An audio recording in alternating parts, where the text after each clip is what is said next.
whatever milestones that Black people make against hate, it ends up benefiting all the other people of color. I can't see what his end game is. The Republican Party is the party of racism, is the party of white supremacy, is the party of hate. This is wrong, and it needs to stop. Everybody wants to go back and drag that piece of history up, but they don't want to go back and deal with what their ancestors did to the indigenous people and to Black people in this country. You got to go.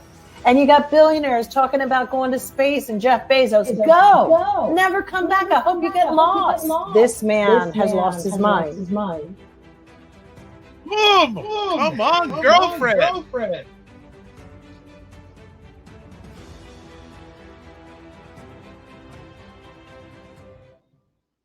What is up, everybody? It's Dr. Vibe here, host and producer of the award-winning Dr. Vibe Show, the home of Epic Conversations. And I'm the host of Epic Conversations, 2020 Best Podcast News Award winner and 2018 Innovation Award winner given out by the Canadian Ethnic Media Association. I also co-host and co-produce the only online show in the world for dads and fathers that is sponsored by Dove Men Plus Care.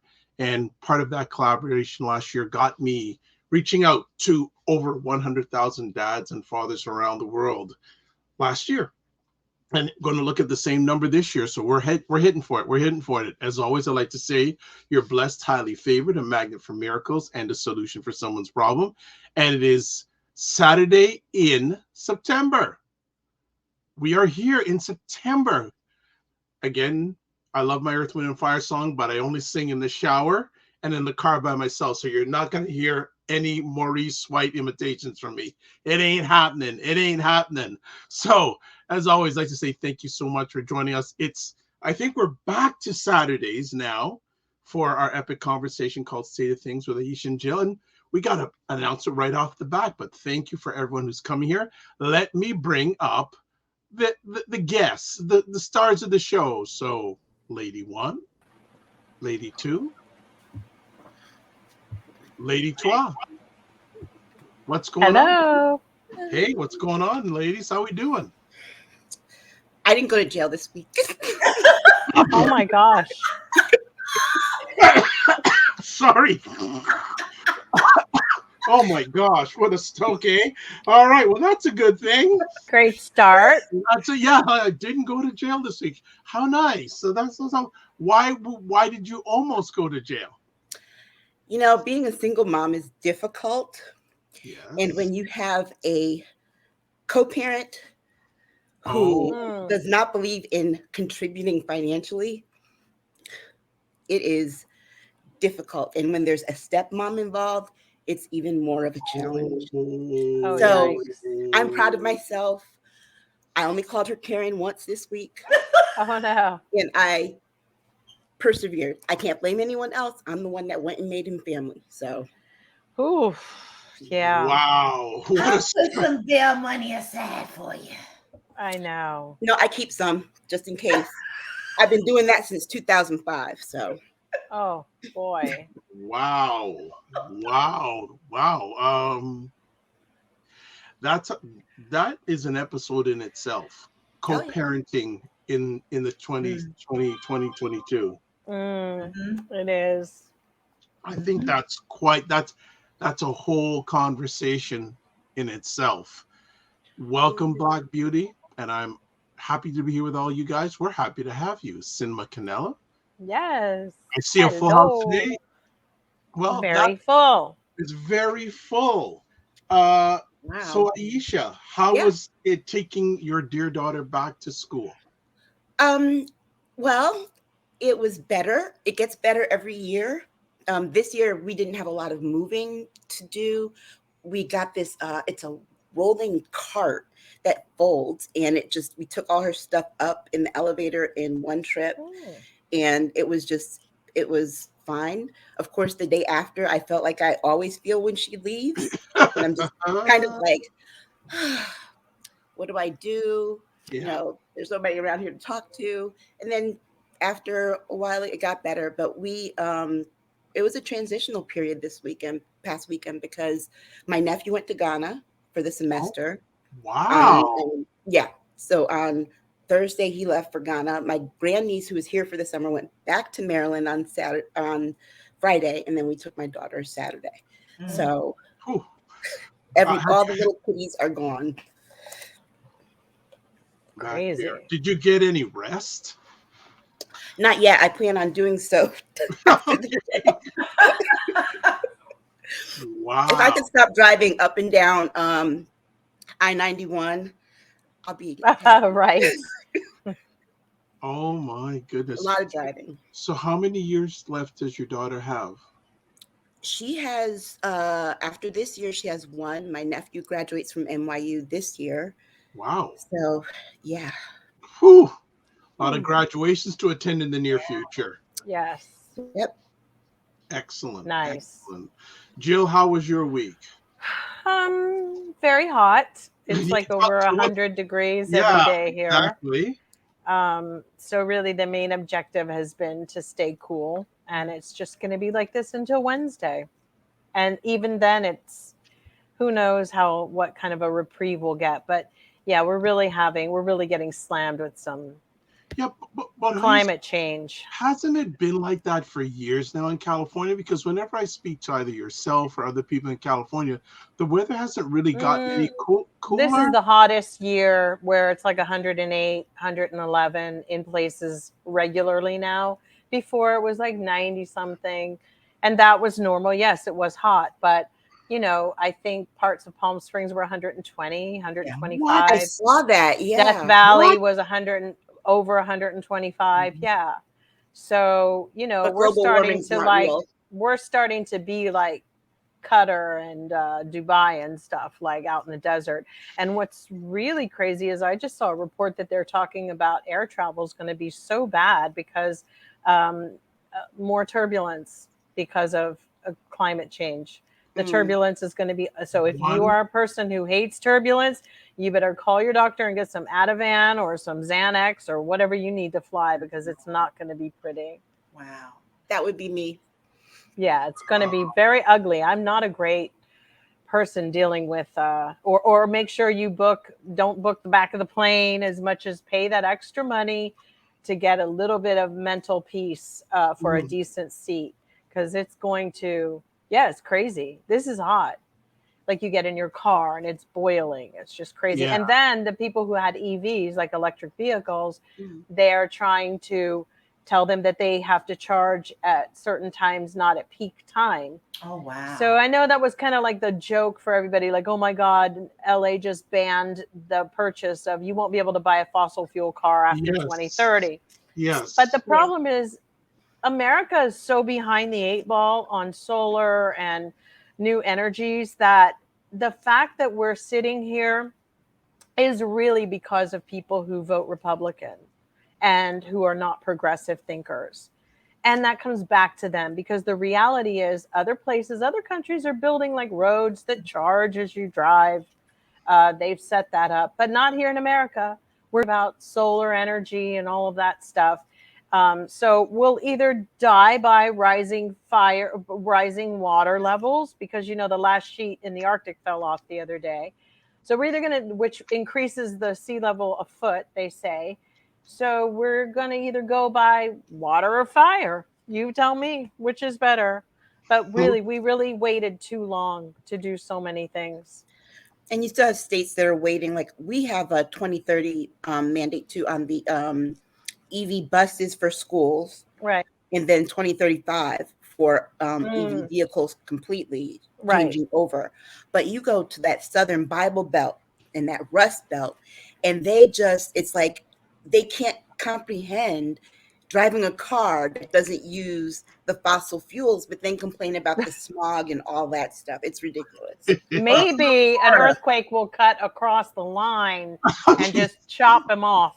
They're getting sorry, Lala. You know no, hold on. We can't have that because Lala will drift away from it. I know. Crazy. But aren't the earthquakes across the South like getting more intense? My father's like, they keep having them in South Carolina. Yeah, because they really do say that the Trail of Tears one and right along that one is a really crazy fault. because, and it's so quiet, but it would be a horrific tragedy for that one. I mean, here in California, it's not perfect, but we do build. Okay, Jill has frozen up. It's all right. We'll continue on. Lala, how was your week? Any earthquakes? No earthquakes, but lots of thunderstorms. Really, really bad thunderstorms. I'm used to thunderstorms from Kentucky, but it's really been rolling through pretty heavy, like drenching rains.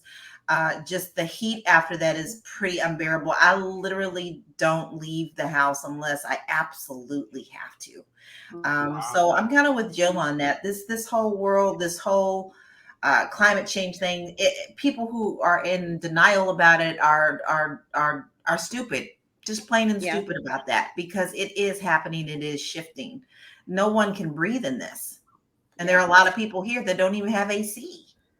Yeah, it is ridiculous, because even the Northeast, it is still in the 90s in September.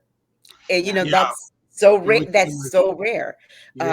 Usually by this point, it's like heading to the 80s and 70s, and it's just in the 90s. And every day it's like hotter and hotter and hotter. And then we're on a coast, so we also get the humidity. Yes, it is. It's suffocating.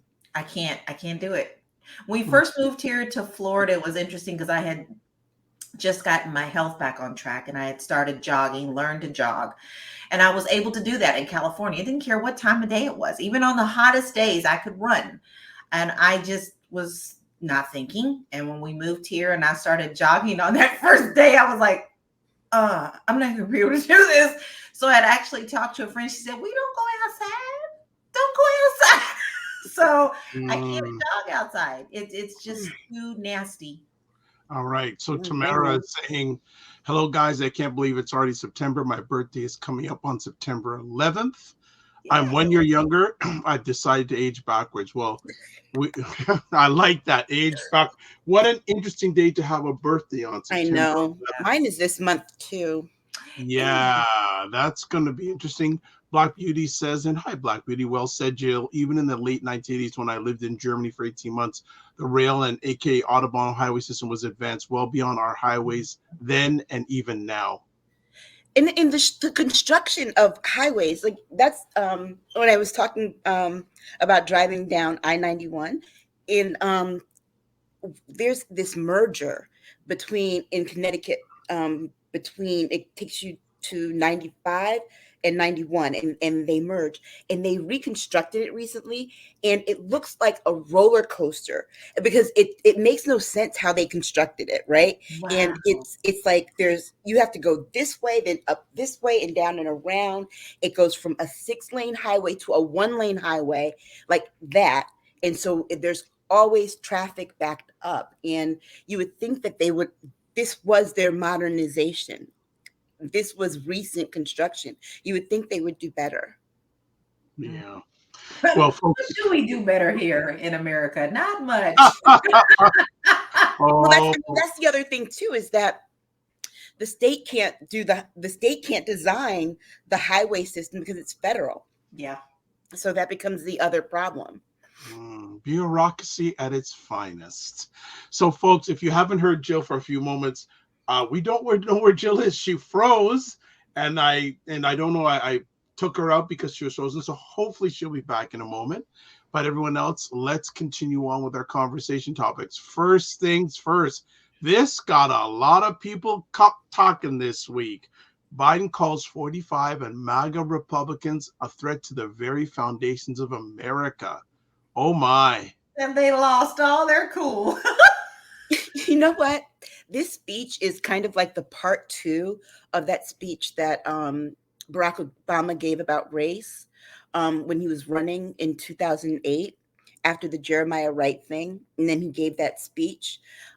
This is kind of like the second part of that, the sequel of that now, because Joe Biden really took the fact that he took the time to just do a speech focusing on the threat to democracy.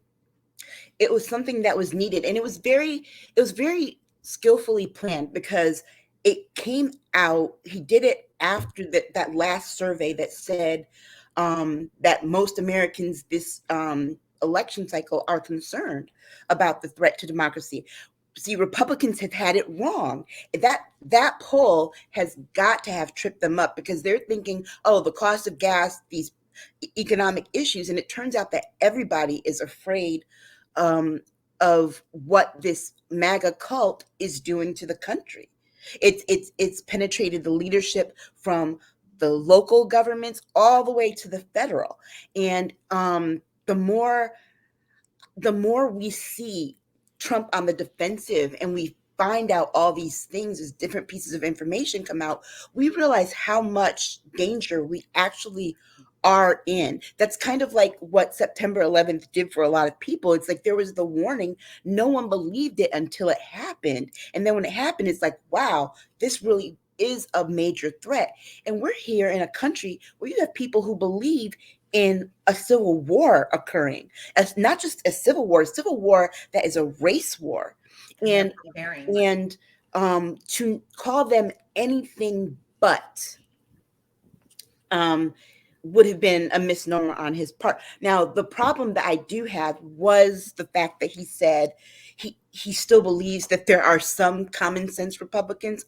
I really don't, because even Liz Cheney thought the January 6th thing was wrong, but voted along with Republicans 99% of the time. So, and the problem with that is that their policies are very dangerous. So she voted for these dangerous policies. And I don't think that we can let her off the hook for that. So what Biden did here was, it was a great speech. It was very succinct in 30 minutes.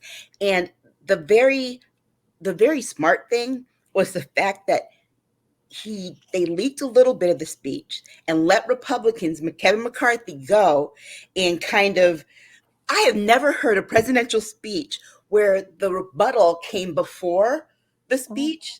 Yeah. That was poor planning and stupid, because he makes this speech and he's like, Joe Biden's going to say this and say that. And Joe Biden went left. And he looked so dumb. He should have saved that rebuttal till after and really saw what the speech was about. But he took these little points and he was completely ineffective. Joe Biden's speech was very effective. And, and there are a lot of people, mostly independents, who really sat and listened to that. I think that he called it like he should have called it. What I find very interesting about it is the MAGA Republicans once again tried to do the smoke and mirror thing. And immediately, what did they, he used the Marines to stand behind them. And they just pick everything that they can possibly do that makes no sense, when we clearly can pull the same thing that the orange one did many years ago and did the same thing. And they were applauding for that. So no matter what we say, whether you're conservative or a liberal or whatever, MAGA are their own group. They are a self-contained hate group, and he is their leader. So we do need to stand up and say something. And I'm glad that he finally did. But my question is, what took you so long? Is it now all of a sudden getting ready to be serious vote time? And so now you want more attention on you because it's vote time. But I hope everything that you've said, President Biden, you stand behind and you push forward with, because otherwise we're just going to be blowing in the wind and still continuing to look like we're doing nothing. That's my problem. Well, we've got Jill back. So Jill, what the did electricity went out. Oh, you're kidding. Oh my goodness. Yeah, the heat. They're rolling, aren't they? Yes, they're going to do rolling out for until Tuesday. So, I got to talk fast. Well, what did you think about President Biden's speech calling MAGA Republicans? Hey, it was magnificent. That Scorpio, man, there was my Scorpio. Thank God Merrick has turned up, and so has Joe. Those two Scorpios right now have been laying it down, and I'm so happy, because I was very worried. I think that he was accurate in calling them that, because here's the thing. Usher had not Usher. who was John Legend had a great quote, or a statement, which was, if you're really upset about being called semi-fascist, it's kind of like you need to do some self-introspection, because if that is upsetting you, you have a problem. You need some reflection here, because it's like they're responding to being called a name that they're answering to. He called this out, but now we see the ones making the biggest stink are the ones who really are answering to it. Mm-hmm. So for me, it's like, if it ain't me, I'm not going to be tripping. I'm not a semi-fascist on any level. So for me, I'm just like, this is what it is. But if you call me something, it only becomes that when I respond to it. Mm-hmm. So, I think that the problem is that it was about time he said it. I think it's very strategic, because it cornered them. It cornered them all with their own principles that they don't have any. They're amoral. And to be honest with you, it really put a lot of them, it's holding a lot of their feet to the fire. And I really respected that he finally did that with a lot of them. It was about time. But like I said, if you're tripping and you're responding to it, yeah, most of them are. And the fact that they're clutching their pearls is absolutely ridiculous. It's just going to get worse and worse. And that JD Vance, it's like, these people have mental conditions. They have mental problems. And, they have some problems. That we are starting to see that we have people who are in the role of government who are really disturbed and need to be in they're certifiable. And I hope that really gets highlighted quite properly soon, because it wasn't like he showed direct support to our DOJ, but what he was doing was showing a sense of our government, how it's supposed to be balanced and structured. Mm-hmm. And the fact that these people don't even want a democracy, and you've got to look at them half crazy. But I do believe that what he did, which is another thing we've often talked about here, is shunning people. That's it. You cannot tell me that these people who have been sitting there with pictures of, like, the Confederate flag, or doing Sig Heils, or they're not proud to own that? What, they want to be forwards now, not own what they've been doing for so long? Come on, Laura Ingraham. Let's talk about your father around the dining room table. Apparently he was a real Nazi, because even the brother of her brother says that he was. And she low-key did a Sig Heil at Trump's one of his rallies. They all do it, but they don't have to stand up there and do it in public. And they try to pretend that they didn't. So miss me with that. We're going to hammer you all home, down, like that. What's that game when those toads keep popping their heads up, and you just, that's what we're doing. We're going to do it all the way to the polls. We're going to whack-a-mole. So, well, this is the funny thing. Fascists. They were upset about being called semi-fascist, but not the fact that he called them white supremacists. That tells you all you need to know. Mm-hmm. That tells you everything. When he said it, I was, first of all, that's the very first time that a president has really referred to a political party as white supremacists, right? And so when he said that, and then they tripped on the fascist part of it, they tripped on they tripped on everything else but that, which tells you everything. They, like I said, they are the party of white supremacy. They are. They've become it, they've accepted it, and they love it. And you know what? It's going to be their downfall. It will. I hope sooner than later. I think to me, it seems like they are finally getting cornered and being called out, and it needs to be said. I mean, they're up in Pennsylvania now, doing the same thing with Trump. I mean, they're out there now with the signs and the high signs and the swastikas, and still yet they're out there talking about they're not. Well, there you. Oh my God, it's about time. I did some work in Pennsylvania, and and I was. I just gotta say that when I go to and it was doing real estate actually. So if I went as in disguise, low-key white woman, oh my God, I heard everything about who they didn't want in the neighborhood, what they didn't want, and all of it. That's right. Pennsylvania is a very racist town. And yeah, they're humble at heart, but let's not forget, even on Walton Mountain, there were a few people who were like mean to those Black people when they moved in. So we're saying across the board, just because you're from humble beginnings doesn't mean you're a supremacist, because that has gone a long way in America. Just that in itself. I grew up with Ku Klux Klan around me, so I will not miss a moment to talk about that and what that felt like. Just knowing certain places were off bounds, off limits, and that some of the very white people you could actually be interacting with, or their parents or whatever at the school gym, could have some real ill harm to you, which is why probably Black folks never let their kids sleep over at other people's houses. When some white kids would be like, come on, let's all go and have a slumber party. Black folks were a little bit more hesitant about letting their kids go out to people's homes and sleep over. That was not a very common thing, but as I've gotten older, I kind of understand why. You don't know who somebody's Uncle Pappy is going to be. That's right. So, and you know, the thing of it is that, okay, not all Republicans are white supremacists, but all white supremacists are Republicans. Yes. So that right there is the point that he was trying to make.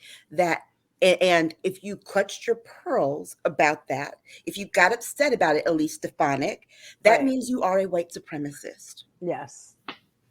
But they don't like to be called out. You know what I'm saying? That they never have. They're proud to do this mess behind closed doors. They do get a little bold sometimes and come out and take their hoods off. But for the most part, they don't want you to say that to them, even though they want to say that behind their own closed doors. Which has always been very fascinating to me. You had to be a punk in the first place by putting something over your head so that nobody could see you, but we know who you are because we know your voice. And I too, Jill, grew up in the same situation where I was not allowed to go to people's houses. Yeah. And there was a certain line that we did not cross. There were certain counties we did not cross.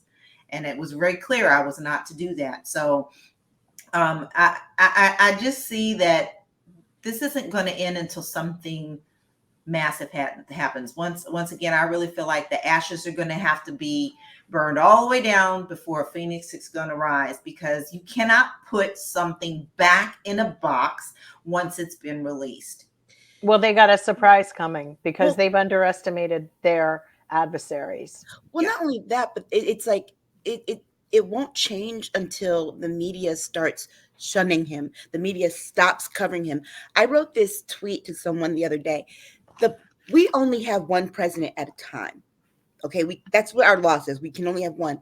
The fact that the media still refers to Donald Trump as President Trump is a problem. It's feeding into that whole thing of him saying that the election was stolen and that he's the rightful president and should still be put in office. But they refer to Barack Obama, Bill Clinton, George W. Bush, and Jimmy Carter all as ex-presidents or former presidents. That's why I love Nicole Wallace. Every time she talks about Donald Trump, she calls him the disgraced, twice impeached ex-president.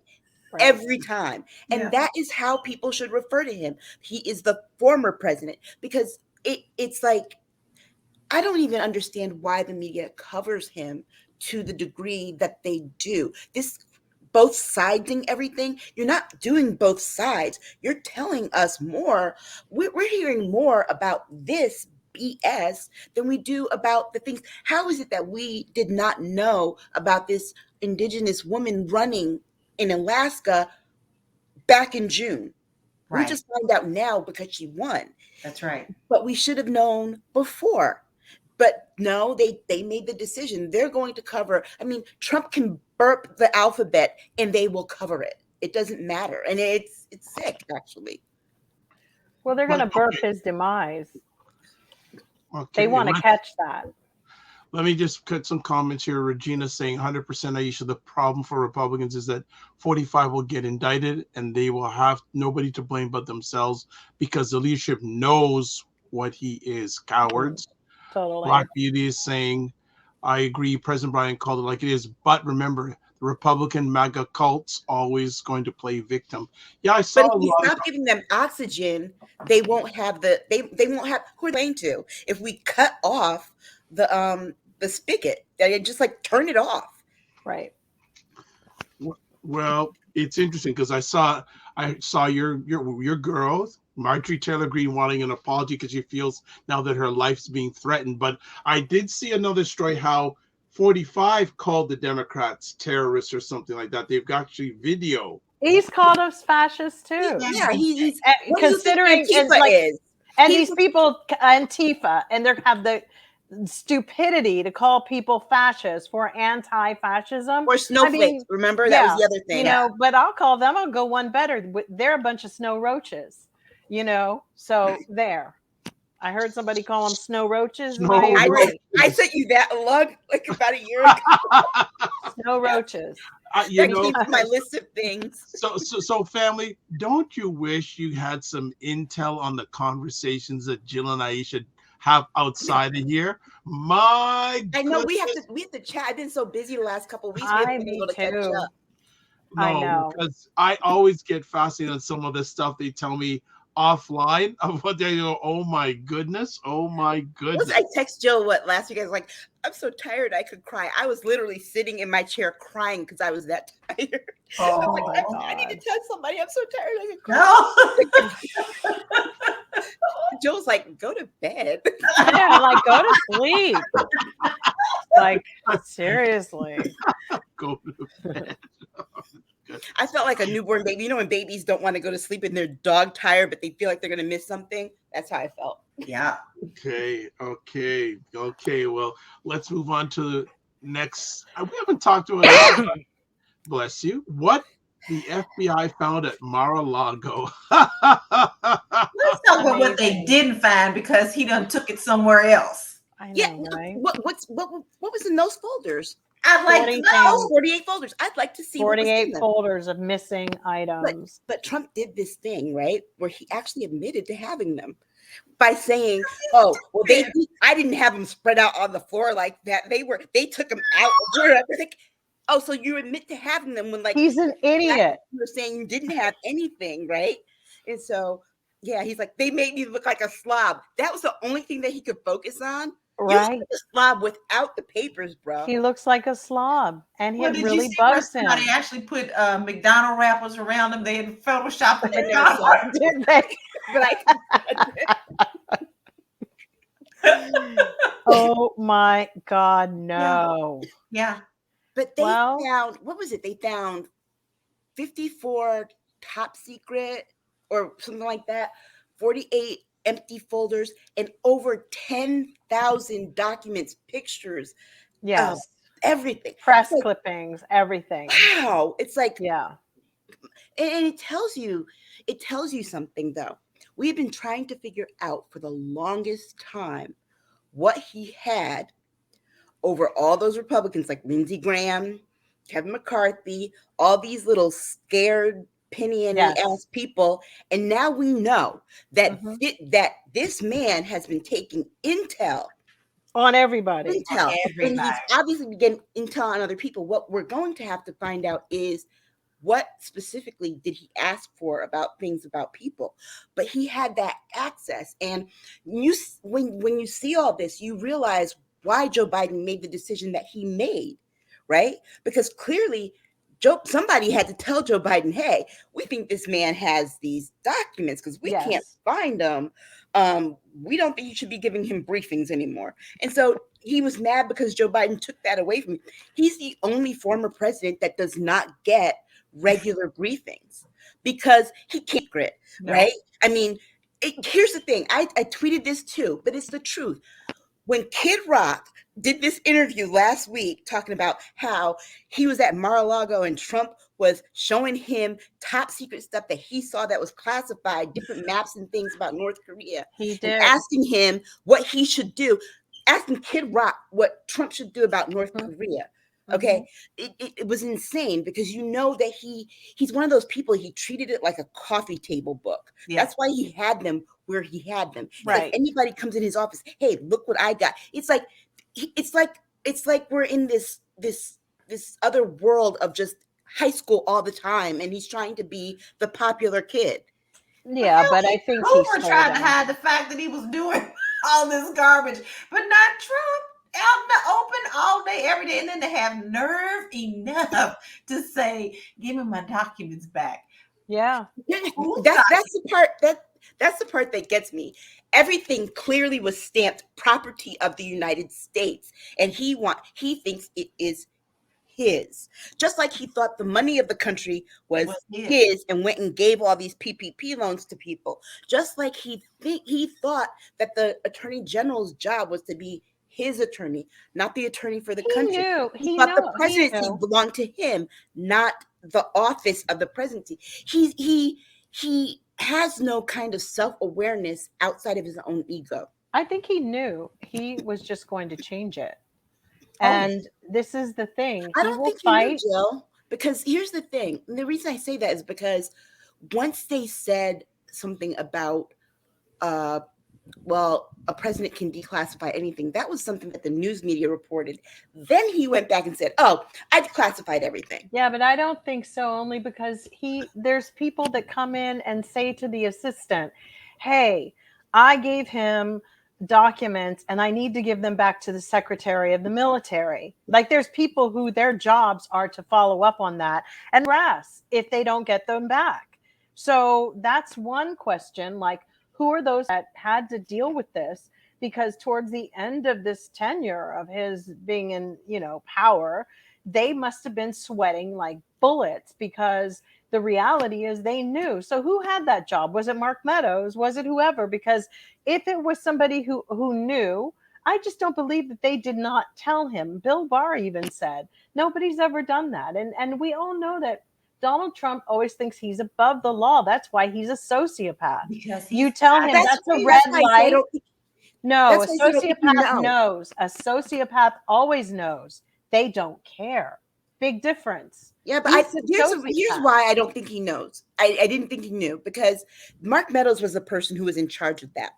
Mark Meadows avoided telling him things just because of his reaction. I don't believe that. Mark Meadows, people would tell Mark, do this, Mark, do this. And Mark was like, yeah, he doesn't want to do it. And he didn't, it's like, I don't even think they didn't have that kind of communication and synergy like we saw with Barack Obama and his chief of staff, and Joe Biden and his chief of staff. Mark Meadows, because remember, Mark Meadows wasn't the first chief of staff. And then when he only got picked because he was this Trump sycophant. So I think it's kind of like with Michael Jackson, that there were things going on that people around him were not telling him. Yeah, but he was drugged up. This is very different. I'm saying this is the same person. It doesn't matter. He had listened of Khashoggi being murdered for the one that was on his Apple phone. This is the same guy who gave the go-ahead, like, oh yeah, he's going to be at the embassy, and worked in tandem through his various chains of people to get what he wanted in exchange to massacre and slaughter. This man was killed with a bone saw. Don't tell me that he didn't know. This is a person, he gets by on playing the dumb blonde, and he's not. He's a treacherous, dangerous sociopath.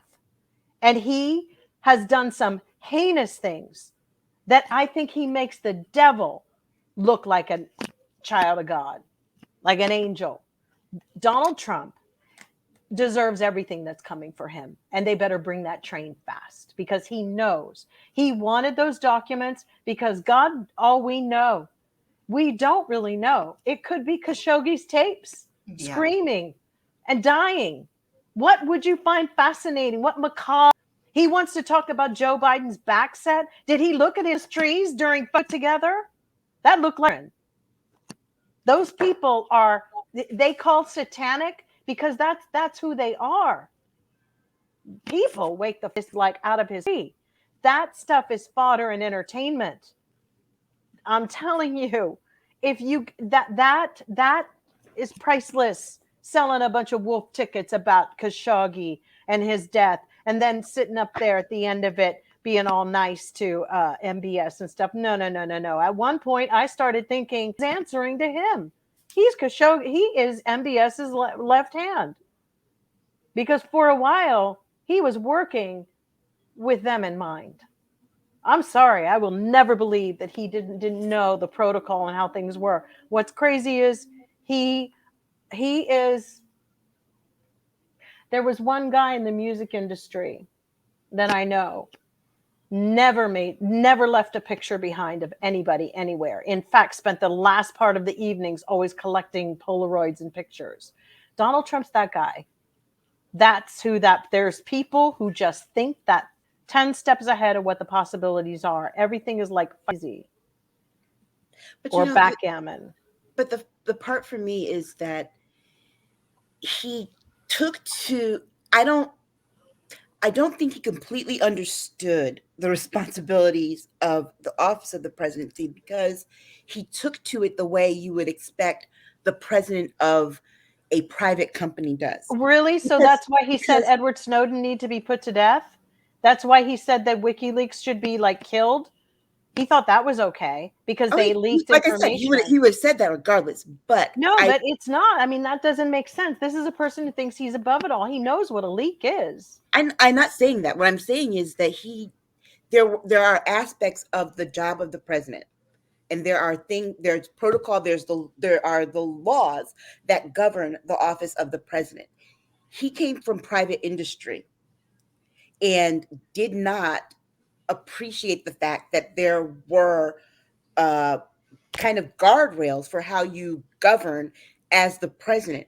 He flouted every possible, law. He pushed everything to the limit. He extorts. I honestly don't think that he completely understood. This is how he won his divorce. This is how he won his buildings with the bankruptcies. He takes the worst part of the information, and what he does is, most people would hide their sins. He'll put them out on the table for everybody, and he just waters them down. So he'll be the one to deliver it. He flaunts them. And then that's the thing. He flaunts it. And then you go, oh, that's not a big deal. Yeah. Just the same. I mean, take his voice, take his thinking, put it on Barack Obama.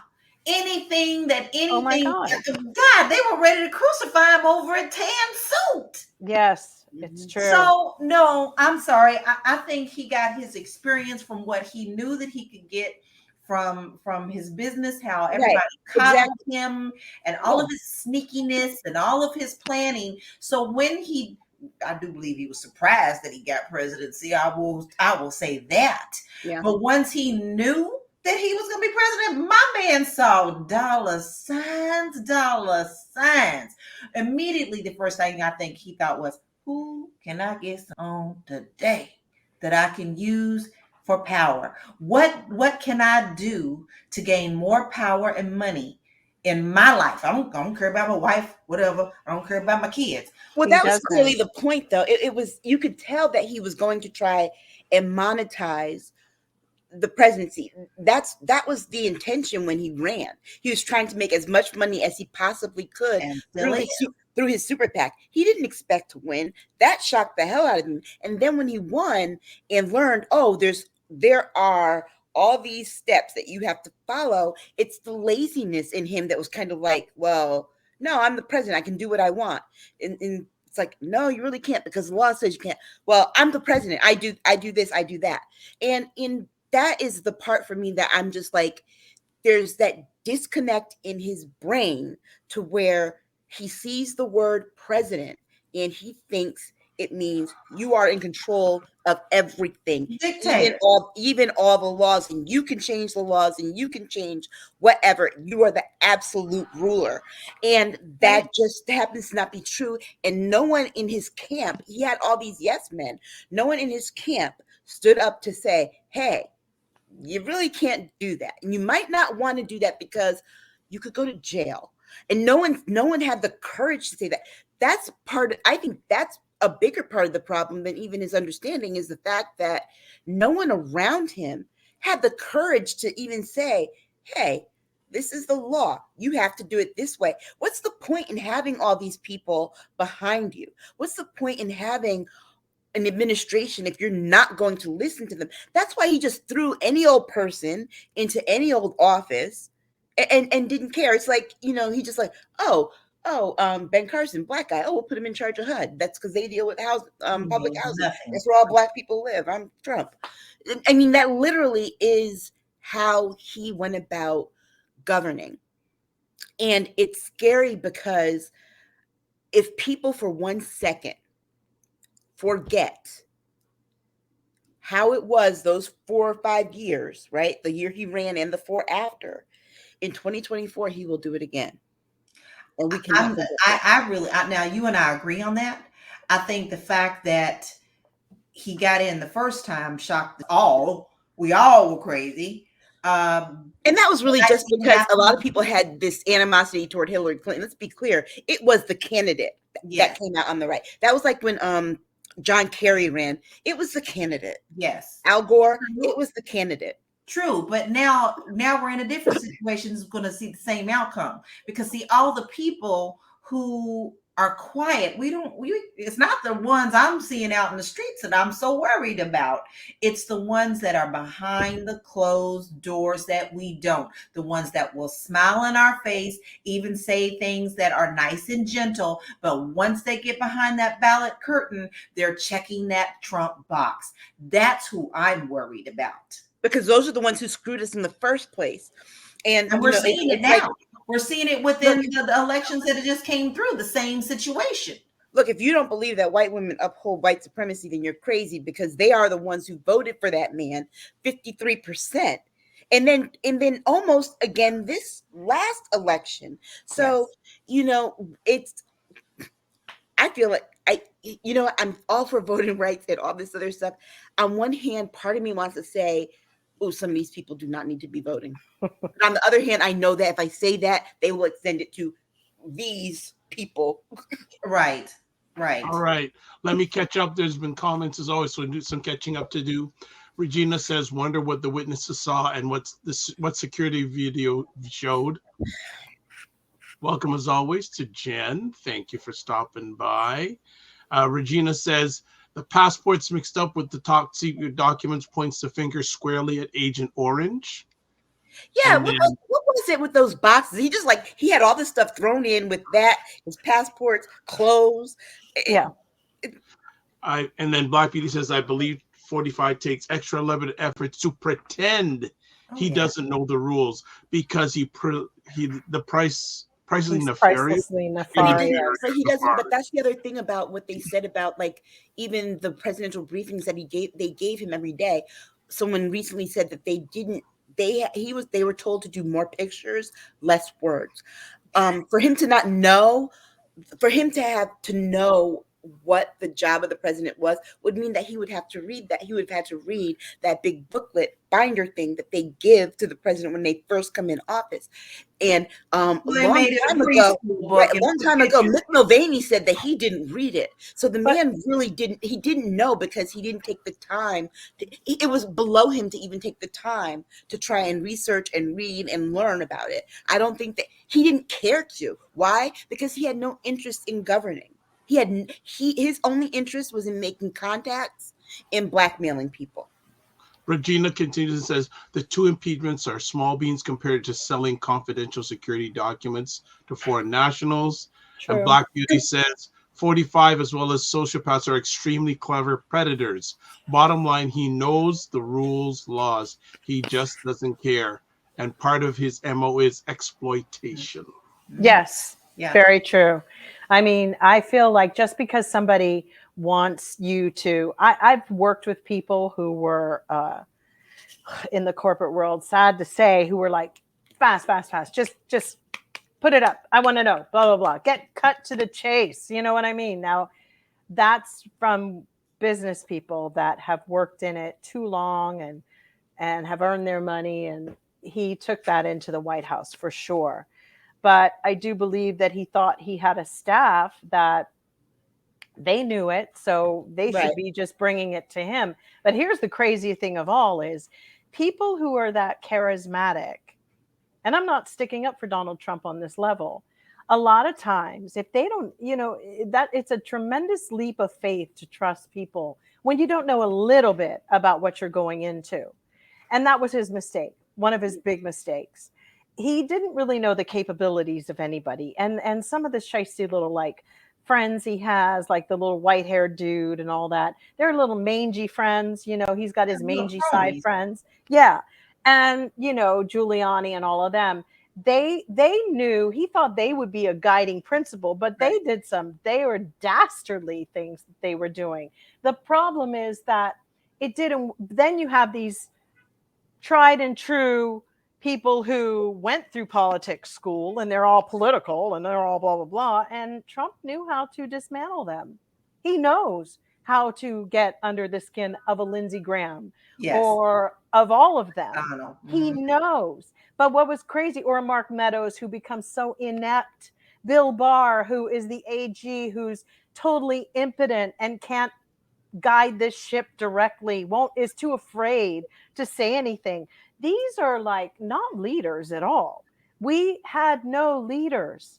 And Trump makes sure he never put a leader in any agency in this whole anything that he ever does. Well, remember, he wanted all those people to be appoint. He wanted all those interim people and not people. Right. He is the leader always. He will never give anybody that. And if he ever puts a leader in, you've got to know that they're incompetent. It would be like, you know, that is the trick of the trade. You make sure you put somebody who is absolutely the worst for the job. And he did that. And, you know, it's unfortunate. It seems like his whole presidency was kind of like fake it till you make it. I agree. You know, it's like, I'm going to fake competency and hope nobody else realizes that I'm incompetent. And then he opens his mouth. And then he thought that gives for the presidency every time. He started making it seem like he was too good for the presidency. Right. He and it who thought it was beneath her to be there. Yeah, but you know how you like when you have little kids and stuff, and it's like, oh, I didn't eat that chocolate candy bar, and they got chocolate all around their mouth. Yeah, that's what he reminds me of. A lot of times, like, wait, dude, you got caught with these documents. I didn't put those documents out there. I didn't have them like that. They were in the drawer. He's a cold piece, I gotta say. He's a cold piece. The fact of what he allowed to happen to Jamal Khashoggi is absolutely unforgivable. And on that note, he could, in my mind, should go straight. But still, yet you got his supporters who's just right beside him. It was horrible. There was no. Every time he comes out, it's Jedi mind trick. I didn't do that. But to wonder what they'll have on that family. It's and all of these people in world domination. Yep. That was your what did they talk about, the Illuminati, their hands on the ball? That there it was right there. That was it. I mean, I really want to see what he has on Lindsey Graham, because it's not his sexuality. I mean, that's like an open secret. That's an open secret in South Carolina. No one cares. Yeah, nobody cares. I lived in South Carolina. Everybody knew that. Nobody did not know. Stealing money, I would say. Stealing money has to be the most dogged thing. If they could find and track that Lindsey has billions somewhere, that would be the only thing, because people only get upset these days over. They don't care about kids getting killed. They don't care about any of it. They don't. Think about that. It has to be money. It has to be strong enough that rich people tried to influence another election, right? And that Lindsey Graham is willing to become a subject of an investigation. Exactly. He risked it all for Trump. Lindsey's been brokering the deals, Aisha. I bet Lindsey, he has been in it the longest and has access to a lot of, he knows how the games are run. He knows the structure. I believe he's an arm to this whole fiasco that's going on with those documents. I believe that he liaised and is doing stuff. And that's why he's really throwing his body full force on the railroad tracks, honey. And you got to go, why? What is this? Because Lindsey's been playing all ends against the middle probably for a very long time and is very wealthy. All right. Let's move on. Next conversation I think topic. you're right, Aisha. The rhetoric of violence being normalized by the right. Aisha? Again, Mr. Graham, when the fact that he makes this threat of violence, what do you mean if he's held accountable? These people are going to go, basically, it sounds like they're plotting another January 6th. Oh, they've Because been plotting. all he did was just kind of, point it out. The plans are already they're already in the works. And all he did was just point it out. He's forewarning us. You know what? I was listening today and someone said the only choice when there's a problem when people only see it as either they win or it was stolen, not the fact that they could possibly lose. And that is where this is right now. It's like, wait a second. So basically you're saying either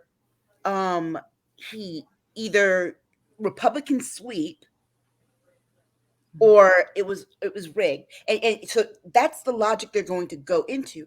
And they know that part of it bothers their people. They know that their people don't like to see the rest of us vote. If they could go back to pre-1965, they would. Hell, put it this way, they gutted that part of the Voting Rights Act that would have kept DeSantis from forming his little election police, okay? Which is backfiring. They pretty much dismantled the Voting Rights Act. So this idea that, if we don't get our way, we're going to burn the whole damn country down. That part has got to be, it's got to be scary for people. People need to be scared about that because they're not playing when they say, we saw what they did January 6th, right? We saw what they did in Michigan the year before because of the mask mandates. Remember, they were all outside the state capitol in Michigan with their AR-15s and everything in March. They were inside the dome with the AR-15s, right? So I think that to just normalize this language, and it's like every newspaper person, every journalist, TV journalist, when you report on this violence that they talk about, why are you so damn calm? I'm a journalist too. You see how upset I am about this? It's like, no, we can no longer be quote unquote objective media anymore. We have to be subjective. When you have a political party whose idea of fairness is to kill off the people that they don't like, then you don't both sides any of it. You have to just purport the side that is on the right side of history.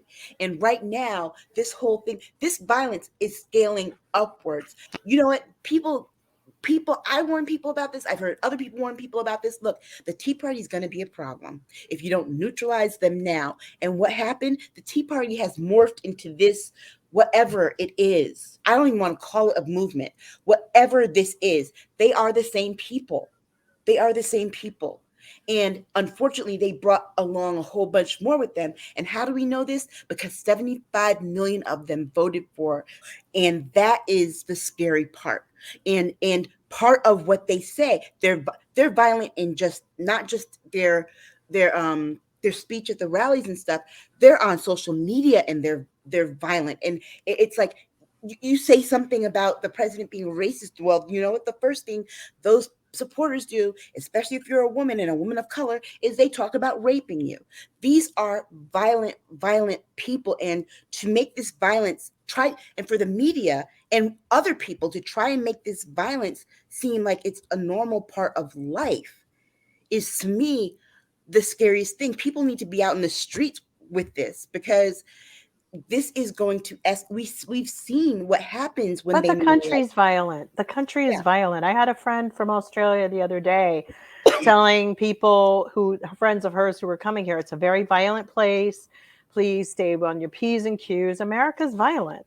I mean, it is quite. I mean, in my feed right now, I don't have issues with people anymore who are doing the whole rhetoric because I just feel that you can change what your algorithm is saying and you can kind of just stop acknowledging it. I think it helps the whole vibe of social media when we back off a little bit. I'm never going to change anybody's mind. I went through that where I used to get in these arguments and long-winded things and it doesn't work. The only good thing I can say is if somebody really off take about a day, take a screenshot of it, come back when you have some downtime and look at their profile, and then just go report everything that they have on their page. That's You right. know, if you just get it out of your system, but don't say a peep to anybody that you off at them, but just do as much as you can to kind of squash them and silence them. Arguing with these people, No, you're it never does going to win. no. You're never going to win.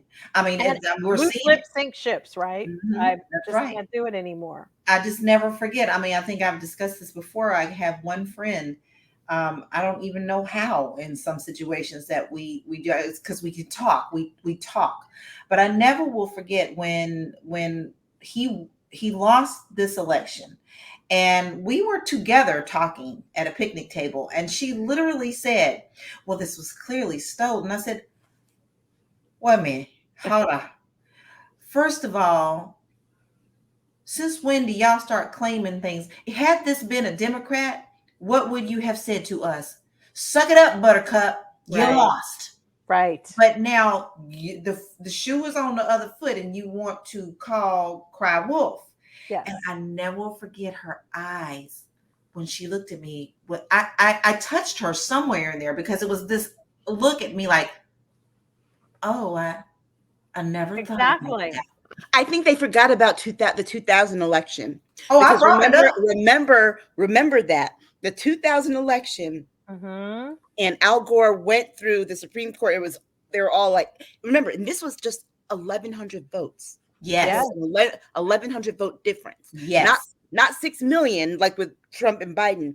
Right. And these people were out here talking about, suck it up, you lost. Just get over it. He shouldn't even go to court. Just concede. And then he put that judge They in. did that right. They did that. And remember that Al Gore won the popular vote. Yeah. Mhm. Which meant that he technically had that 1,100 votes. Yeah. Over Bush. He had that.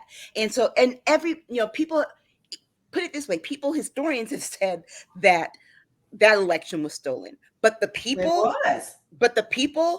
are like, get over it. Get over it. We won. Exactly. Get over it. I mean, the one election, force them to eat their own cake, they're not going to eat it. well, the scariest thing of all was in the middle of them doing some recounts and stuff. I have some friends who work in Kentucky and were in on that count, and they've told me that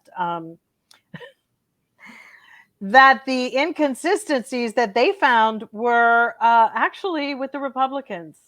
And that is something that voted for dead people and stuff like yeah, that. They were but like Republicans. for real, there are many, many people who, I've said this before, are very perplexed, and it's starting to get very, very stinky and smelly, like why Rand Paul and Mitch McConnell are representing that state. And many people talked about how all of the polls, most of the polls on election day in Kentucky shut early or had major problems. And they really, really, it was a disaster. And so many people they just say it all over and over, and it happens all the time. But Mitch McConnell needs to pack it, and Rand Paul needs to go and try to be the eye doctor that he never was, because he really can't see. Can't see, shouldn't be eye doctors. Sorry. It's my state. I know it is, but that's where my dad lived. My dad lived down there. My brother lives there. So yeah, like I feel like I'm an honorary Kentuckian here. Like really, like this, it's got to go. So yeah, we have been normalizing a lot of the violence, but I gotta say that it's still being cherry picked. They really don't want to. They don't want to bring this up. I'm serious. They don't want to bring this because they are going to. It ain't going to be cool. All right. Let me catch up with some comments. Black Beauty says 45 as well as sociopaths are extremely clever predators. Bottom line, he knows the rules, laws. He just doesn't care. And part of his MO, his exploitation. I read that before. And also, not surprised that these monsters believe in normalizing violence. They never stop. Their objective is to take the country back to the past. She's right.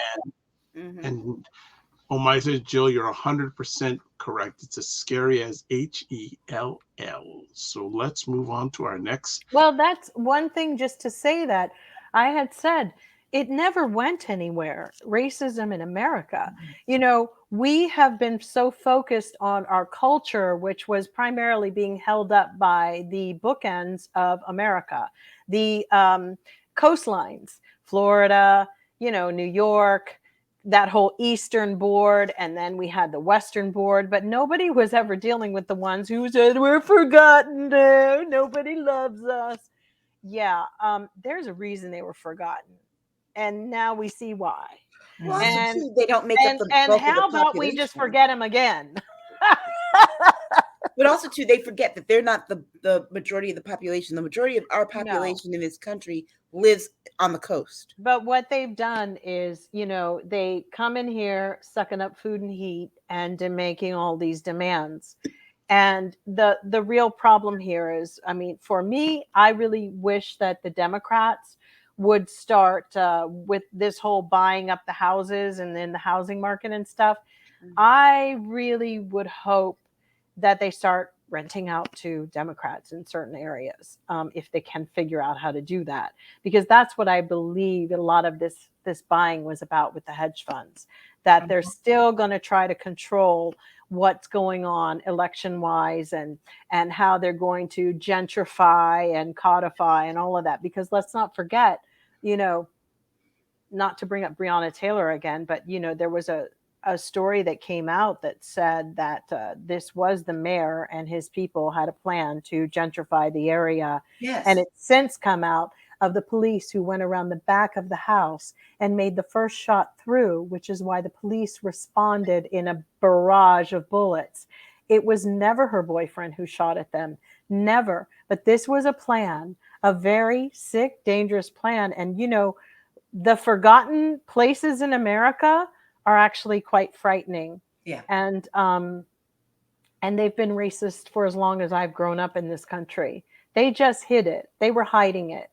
And now it doesn't really look back like they're going to go back. That's why I say we got to whack-a-mole. And I really am not a firm believer of, I believe in shunning people. You don't invite their kids over or to parties, y'all got birthday parties. If they're Republican children, don't invite them. Shun the whole, like the Japanese do this. They shun somebody if there's somebody who did something bad in a whole family. I know it's rough measures, but you know, you got to really pick and choose, and you got to be a little bit more. This is not cool what's going on. Well, what worries me about that, and I agree with that to a certain level, but what really concerns me about that is we are creating the monsters that they are and giving them more power. Because the more that you put them behind their closed doors to teach this rhetoric to their children and instill this into them and then to brainwash them into the way they're thinking that they're better than the above, then I think that it's going to be more of an issue later. We're creating bigger monsters. We get their kids later anyway when they choose to leave home from mom and dad. The liberals always get their kids because they're kids who are curious and want to go and explore the world. But bad associations spoil useful habits. Mm-hmm. I do not believe in fraternizing with people that can bring you down or bring down the party or bring down all of it. I don't. So what do? I mean, I get it. It's a little kid. You don't want to say you can't come to the birthday party, but I'm sorry. I don't want to deal with some, mm-hmm. you know, there were times I'm sure my daughter was not going to some birthday parties because some parents didn't like. So I just did the same thing. And that was in New York. But ain't nobody, this is like really serious. Yeah. They do it in other ways. They segregate us. They segregate our kids all the time. The only time, you know, your kids get to, like, you know, from the inner city, go to some of these suburban high schools to play football, and then they leave. You know, it's like they get to pick and choose when they want to, you come and play sports on our thing. They do it. They do it in real estate. They do all of it. Mm-hmm. So why can't we do it? It's never changed. It hasn't changed. Was built. That's been legalized racism. That's legalized racism. Gee, mm-hmm. I just think I'll just like redline our district and we'll make it so that not one Black person could afford to ever even come here and deliver a newspaper, let alone. So yeah, it's still here. Let's just outprice everybody. Yeah, it's really crazy. And now it's like we don't even want them driving on the street. So we'll just harass them and call the police on them and have a little bit of power over people. And make them feel like they're fifth class citizens, which is what the white Karens were doing. Mm-hmm. They were wielding this power over anybody, person of color, because they knew they could. Mm-hmm. Too many That's never SUV episodes for me, honey. But you know, going back to this rhetoric issue, I think that it's one of those things where these people have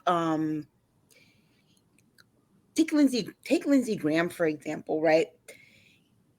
The fact that he had the audacity to say this shouldn't surprise anyone. But what should surprise you is the fact that it got traction. It should not surprise you, but scare you that it got traction among the far right.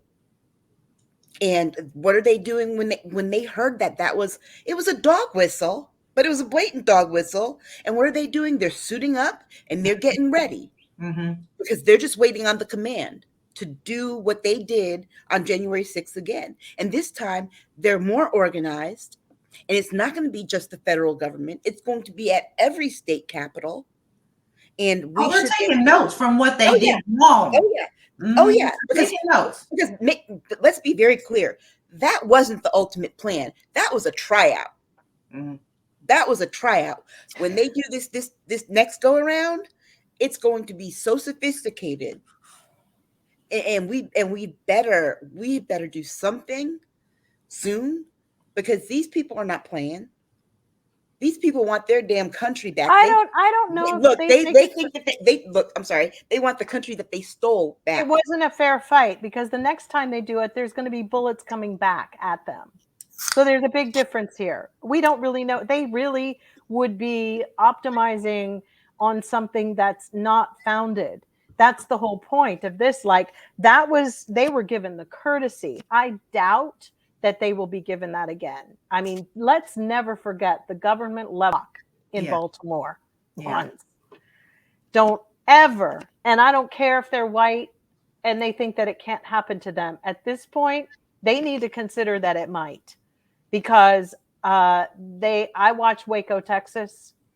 I saw what happened with Janet, whatever. They were not messing around. When the United States government has enough, you will recognize. So that's the difference. They didn't get that this time because we had a president who was acting and he was trying to get, his way. And there was no exchange of power, because remember, Biden couldn't come in at that point. It was January 6th. It was like we were in limbo.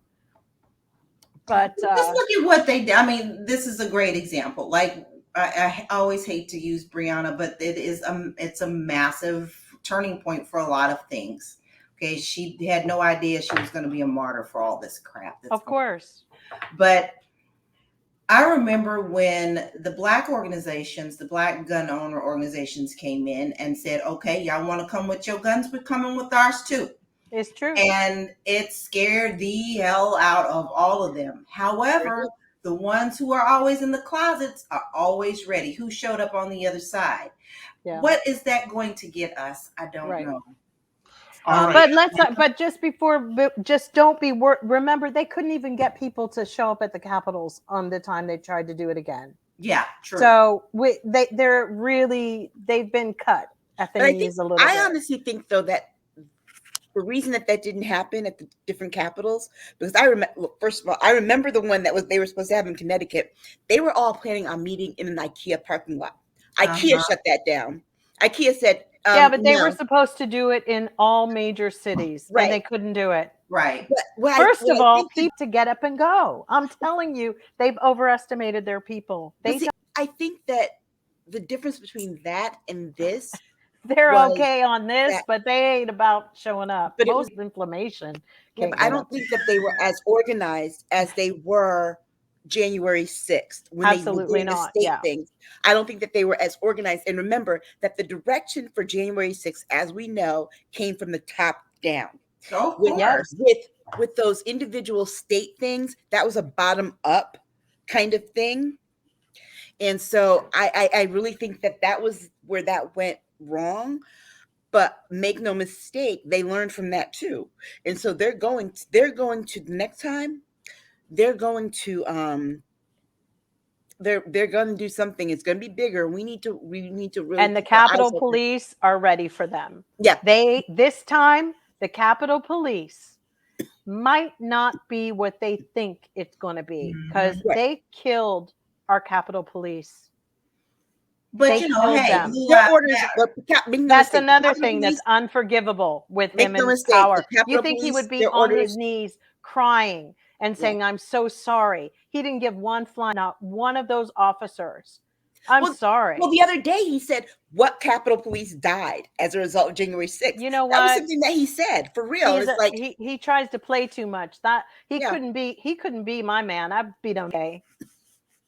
Melania is, there's no woman in the world that I respect that would have ever laid down with that dog. Well, she knew what she wanted. This is what drives All me right, crazy about people. we gotta move on, family, because we got some more things to chat about. So let me just catch up. Almighty says, Jill, you're 100% correct. It's HELL. My Beauty says, I agree with Aisha's statement. They're going to repeat January 6th with a vengeance. And she also says, yep, unfortunately, Aisha's correct. They're coming for us. They are. I'm going to move it on to the next conversation topic, which is the water crisis in Mississippi. Inexcusable. Flint We still too. dealing with Detroit. Flint too. I went to Mississippi in 2005, right after Katrina, for an Emmett Till conference.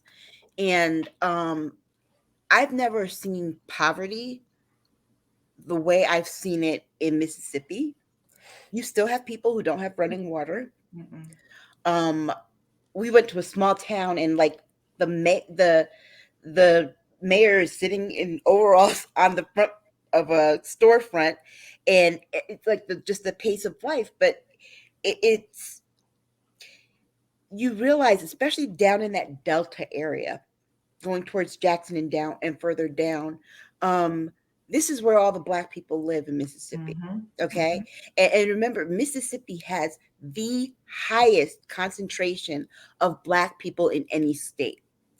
So make no mistake that this is methodical, it is planned out, and that this problem grew out of a lesser problem. All they had to do 50 years ago was fix their water infrastructure to avoid where we are now. But you know why they didn't? They didn't do it because these Black folks. Mississippi lives to be last in everything in this country. Okay, they're last in education and proud of it. They're last in healthcare and they're proud of it. They're last in incomes and they are proud of it. And so the thing that they most pride themselves on is not changing with the times as fast as the times are changing. They really keep that state in a state of 1955.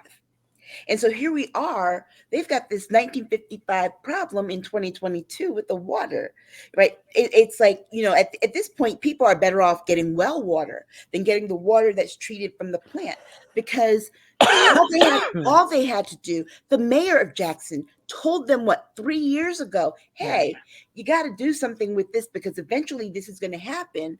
And guess what? They chose not to listen to him. Not just because he was a Black man, because he was a Democrat. They are trying to squeeze the Democratic controlled districts in that state out. And it's like, you know what? We'll just make sure that people don't have things they need to survive. Water is essential to life. Okay? They know that 90% of our bodies are made up of water. You don't give people water, they will die. They have no, it's quite sad because, like I said, my nephew's in Ghana. The thing is, he knows he can't drink the water, right? But they're providing people with better water than what they're getting in Mississippi. They can't even get enough bottled water to them. He refused help from other states months ago. Because remember, this water crisis isn't It isn't something that just Who the governor refused. Right. The governor refused. The same way the governor refused, and the governor has also refused a lot. Him and the person before him refused a lot of FEMA money and infrastructure. They refused the infrastructure money that was earmarked for them to do this work. That's the other thing that should really make people mad. They're in this situation because they refused to take the money. They refused it. And remember, Mississippi is a state that, if anybody's taxes are going to go up to deal with, this problem in Mississippi, it's going to be Jill in California. It's going to be me in Connecticut, because our states pay some of the most taxes that the rest of these states, these red states, get to use. Our states don't take back what we put in. We take back a small fraction of what we put in. These other states take back more, much more than what they put in. And so you have this governor here who really, he was warned. They knew about this storm coming in. They knew there was going to be flooding and did not act. And that reminds me a lot of what Bobby Jindal did. I believe it was Bobby Jindal. Yeah, did during Katrina. Remember, they just, again, the same thing. They knew this was happening, but they didn't make arrangements for the poor people, because guess what? They don't care. Those poor people are Black. They do not care. But and in Mississippi, it just makes them happy. It's a really corrupt place. It always has been. You had, what is it? The former AG, Mississippi AG. They just sentenced a person who, for $4 million, was illegally receiving Medicaid monies, and it was a health insurance company. So they just gave that person like 5 years. Fran Tarkenton, or one of these football players, was giving speeches, and he got like $2 million. He's since returned everything but $200,000 because he's friends with the governor, and he never gave one speech. So they've had money for a long time, and the whole problem with America, and particularly these places, is what I always say: stingy pays twice. They do the bare minimum, and they put Band-Aids on all their issues, because the politicians who were in office during that time devise ways and schemes and projects so that they can pocket the money. That's all it is. So when that PPP money was rolling around, and as Aisha mentions, all this other money was coming, the governor, I don't understand why we just cannot have access to all politicians' bank accounts and every transaction that comes their way while they are serving in office. Every single move. I don't care if it's the transaction of what you pay to get out of the parking lot. I think that your life should be like a glass window that I can see into it every single second, because this makes no damn sense. There has been money given to them. Countless amounts of money. Mm-hmm. Exactly. And they don't know what happened to it. And they don't. And now, of course, there's no water, because, let's be honest, they didn't resolve. Flint was the same thing that happened.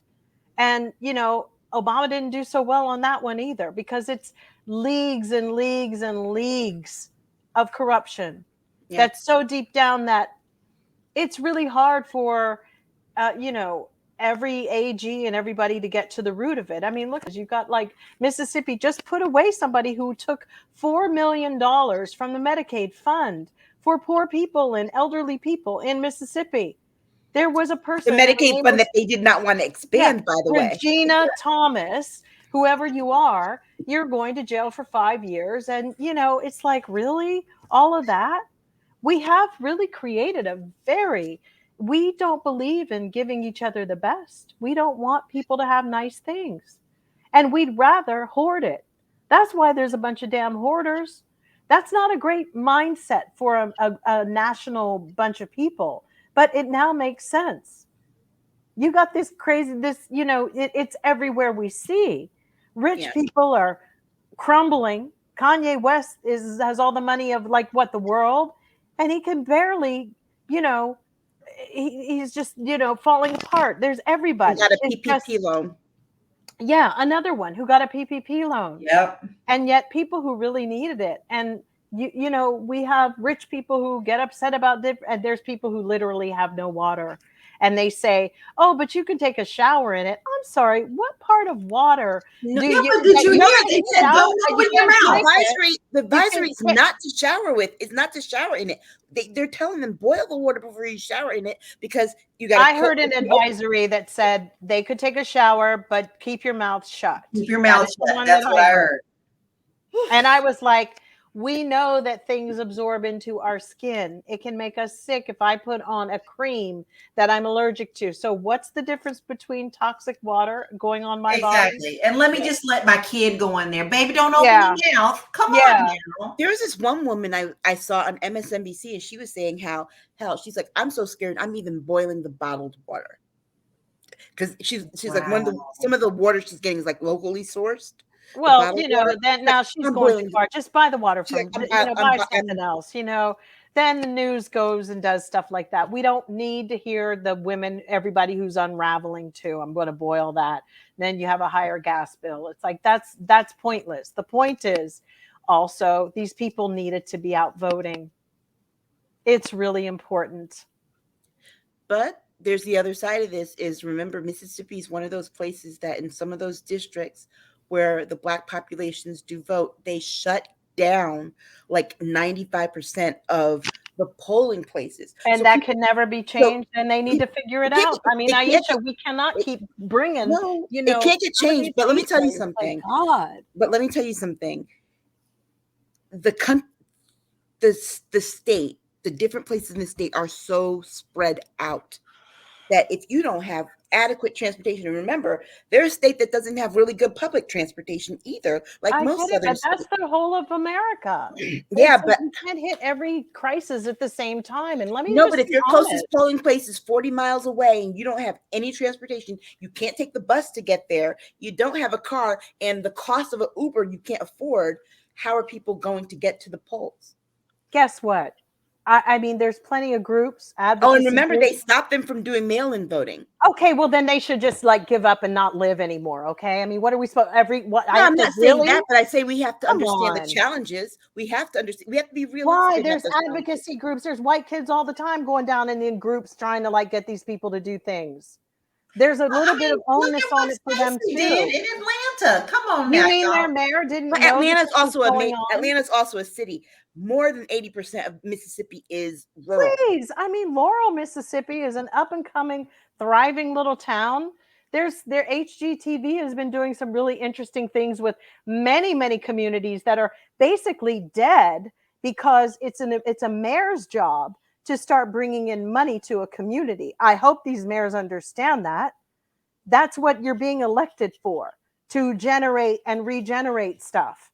But sadly, people could drive all the way from Florida, all the way up to Pennsylvania and find dead towns where the hospital is 80 miles away, where there's nothing there, where the Chinese are actually going in and buying towns. They're buying towns for their people to come and live. I mean, the mayor's jobs are to bring in commerce. That's what it's about. And I get it. But these damn pipes didn't just fall apart yesterday. They've been like that. And I just really would have to see the memos completely to see they're all at fault on this. They're all at fault. Okay. Because they've been letting these people live like this for a time, and it's been wrong. All right, let's move on to our next conversation piece. Because, by the way, the mayor's sister was, my water problem is fine. She's living in the nicer part of town. Okay, let's go. The first Alaskan Indigenous member of Congress has been elected. Significant moment. More importantly, she beat Sarah Palin. For now. Remember, they've got to run again in November because this is just temporary. Whose seat did she take again? Huh? Whose seat did she take again? Somebody. He was older, right? He'd had the seat for 50 years, right? Yeah, he was a Republican.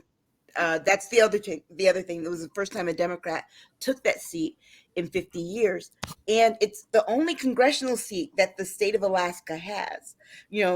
Mostly of all the other states, pretty much have more than one. Alaska just has the one Congress member. So she'll be in, and then November she'll run again, and they do that ranked voting again. So Sarah Palin is going to be her rival in the November election. How does as well. she get to run? I wanted to ask you this. Why is she able to run again? Because they can't stop her legally. Really? No. Oh. Yeah, Alaska laws are very different the way they do their elections. So yeah, so they're going to be doing this as Jill said. Yeah, because Not Jill remember said, she was governor. She's governor first. I mean, she never ran for Congress, but running for Congress, it's like because there's no term limits or anything. There's nothing keeping people from running. It's like Mark Sanford, after being a disgraced governor in South Carolina, ended up becoming a congressman. Mary Peltola. Yes. Well, actually, it's so funny. They say that Boris Johnson is planning on running again for prime minister. I saw that. I saw that. No, but she is. You know what? People are shameless. She's a very unique candidate in that she's pro-choice, but she's also pro-gun. But anti-violence, gun violence. So she's a very unique candidate. And I think that the rank choice definitely helped her because the two Republicans really split the vote there. Not only that, they were so focused on outdoing each other's crazy that she was able to make better connections with the people. And that is going to be... That's impressive. That is very impressive, yes. And so it's going to be interesting to see their November election if people come back out and vote her in again. And fingers crossed. Yeah, it's going to be that. And here's the thing: the crazier Sarah Palin sounds, the better it is for her because Sarah Palin is like. The more she's her and Trump on the same. No, she's the original Trump in politics. Yeah. Remember, yeah, she is. It's like, but then she went through that where it was like she was working in like she had a meth lab in her house, which was kind of like weird. Sarah Palin. She was so bad that Nicole Wallace, while running McCain's campaign, right, John McCain's campaign. Yeah, how did she do that? Her and Steve Schmidt decided they were not going to vote. They didn't vote. Oh, wow. That year because they could not see her being one step away from the presidency. Oh, that's crazy. That's saying something. That is saying something. Wow. Yeah. Wow. I hope she wins. I hope she still garners that support because some people like to sleep during these little primaries and they just think that, oh, it's fine. I don't need to do this. But let's hope that the other side doesn't get mad enough to come in and unseat her. And I think people know this election is serious. The one thing they're not talking about that I want to see and I want information on, because I think it'd be interesting, is how much of the Alaskan Indigenous population came out to vote compared to previous times, because I think that really made a difference in the vote. And I think that's going to continue to make a difference because remember, Alaskan Natives feel very isolated and left out in Alaska. It's, they still hold on to their traditions and they are very they're very politically involved. And I want to know how much of that vote, how much that vote made a difference, because I really think that it did. I mean, for so long they were disenfranchised voters, and I think that this is really important. Good point. Well, they'll be doing it all again in a few months, so should be interesting. And we are going to finish off today's episode. It's done. The end of Serena Williams' career, allegedly. So, yeah, she might come back. Did anyone watch the match? Any part of it? I did. I saw some of it, yeah. I did, and they made a real big to-do, and she's had some remarkable achievements in it, and it was definitely, it was time. It needed to happen. She did well, but it's always very difficult to see a bunch of people who'd never watched tennis all of a sudden talking about tennis and being experts on something that they have nothing, like, oh, she beat the number 2 seed. And you're like, Yeah, but the girl who's number 2 really wasn't a power hitter because we've had so many changes with COVID, particularly. And also, let's not forget, a lot of players weren't playing in Wimbledon because of if they were Russian, they weren't allowed to. So it really changed a lot of like who's who was really there. So, I mean, I'm just happy that, you know, all the hoopla and the Hollywood part of it is over. I don't like that part of it. I just, you know, I think there will be other great people. There's other kids doing amazing things. There's still Margaret Court, who contributed so much to women's tennis. We still have some amazing young girls who are still doing it. Coco Gauff, I think, is amazing, and a wonderful spirit and energy of the new young Gen Z kids. And I like what's coming. They are very respectful to their opponents when they play. They are gracious. They speak about them.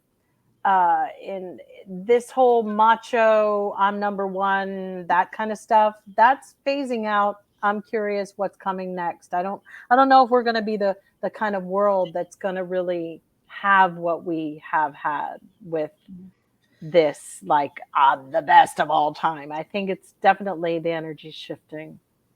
I just think that it's a well-deserved retirement. She's been doing this for a long time. True. And the people, the pundits and people that keep saying, well, you know, she shouldn't retire, shouldn't. No, look, she's been doing this. She's been doing this since she was in the single digits.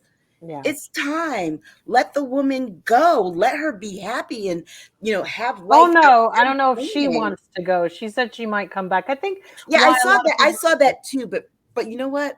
Jay-Z also said he retired and came back too. But I think that she won't be able to do this. No, but I think for right now, just sports is different. Give her flowers and let her just enjoy the retirement. Oh, she's gonna make sure. I was watching ESPN made a fortune off of it. Yeah, I was watching people on Twitter saying, "Oh, you know, she's leaving because of this, because of that." Hell, she just might be tired. Period. Right. Well, we're not allowed to be that, Aisha. Right. That's a lot. I mean, that's a lot of stress, a lot of strain on your body. Yeah. She can't. Especially in your 40s. She hasn't won a Grand Slam in a couple years. There's no way. True. It's over. Look. And the humiliation. I mean, she just really can't be that person staying too long at the fair. It's just was getting Dr. Vibe, and I kept talking about it like, you know, it's time to go to the light. You know, it's like, yeah.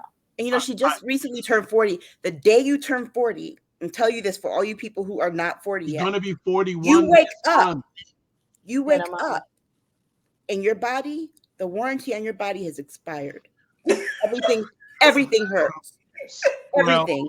So that's where she is right now. I'll make it short and sweet, and people have heard what I said. One of the greatest athletes I've ever seen, bar none. Male, female, period. Incredible mindset, etc. But to me, the last few years of her career have been embarrassing. She's been beaten bad at times, right? And it showed. And this is just me. I couldn't handle the queen on the shoes and the diamonds in her hair when she was playing. That just didn't rub me the right way. It almost was like a commodity. It wasn't really paying attention to her. It was a commodity thing. So Serena, respect you, great athlete, etc. I think you should have done this a year and a half ago, to be honest with you. This is just my opinion, at least a year ago, because you were getting beat by people and being beat consistently.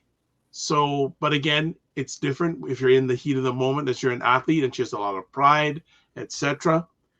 More power to her. I hope she doesn't come back. I mean, you know, sports is different because like a musician can be very old, but the minute a musician is standing up there and can't remember their lyrics or their whatever, and they're shuffling across, you don't want to see that. You want to see people in their collaborations or partnerships. Still, you know, but sports is not that way. Sports. Not only that, she even said in, I don't know what night it was, that if I would have played more, I may have done better.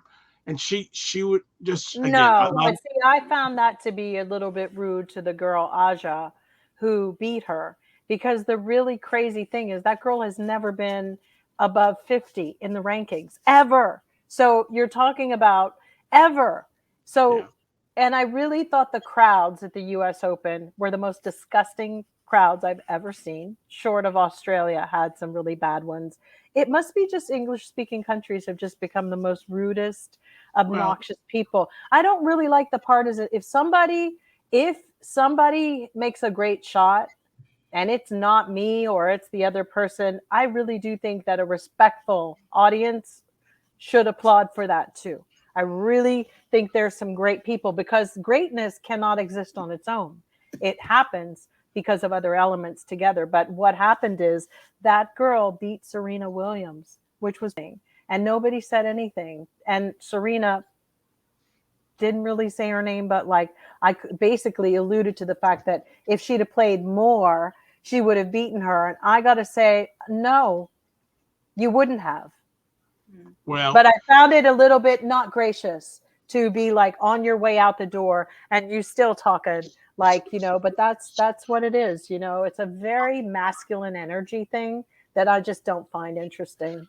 I'll just finish off in saying what's the two things that I think made Serena great when she was in her zone, not only her physical power, but her mental power.